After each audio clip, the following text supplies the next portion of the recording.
Hi, we are starting this program today on absenteeism, and we'll be going through today in different ways about understanding what exactly is absenteeism, why it is prevalent today, and what could be the possible causes of it. Apart from that, what are some of the issues or the work motivators which try to increase the absenteeism rate? And after that we will be dealing with in terms of handling absenteeism. What are some of the patterns, healthy patterns or personality issues which you can deal with, how you can increase the job satisfaction, how you can feel more comfortable in your own job and the surrounding environment.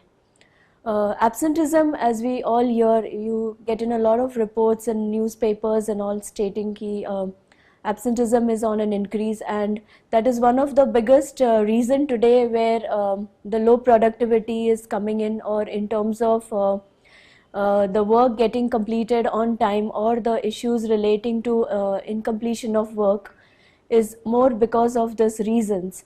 But absenteeism today is not just because of the traditional causes which were there earlier. Like it was more in terms of earlier, as we say, in terms of the wages. Sometimes you are not happy with the wages, you are not happy with the work environment, or you are not happy in terms of the progress which you are making at work. But absenteeism has also moved from its traditional causes, and there are a lot of new issues coming in where people would like to stay away from work, or they lose the interest and the focus in the work. One of the major reasons today of absenteeism is the changing environment, the scenario on the global arena in terms of the job market and the competitions. A lot of competitions, a lot of new jobs available, the work pressures are increasing. There's also availability of chosen fields, like certain issues or certain fields which were lesser known are also gaining a lot of importance and significance.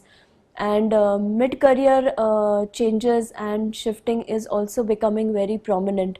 So today, if somebody may be absent from work, it may not be currently related to the wages, or it cannot be related to the position, but it can be also related to the direct effect or influence the person has on his or her work.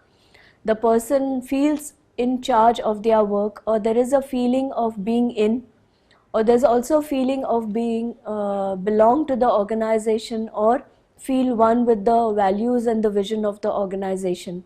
So today's time, the reasons for absenteeism are different, which after a certain period of time we will definitely look into it also.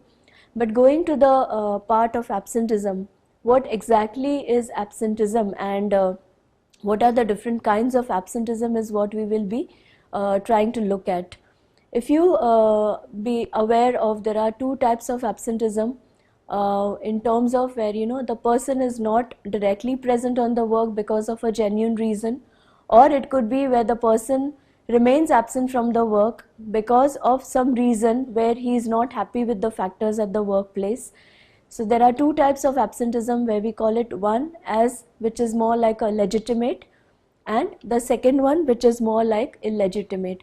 So can I just have your attention to this slide, where basically when we talk about absenteeism, it's the failure of the employees to report for the work, as well as when they are scheduled to work at a particular time, or it's also where they report late on a regular basis.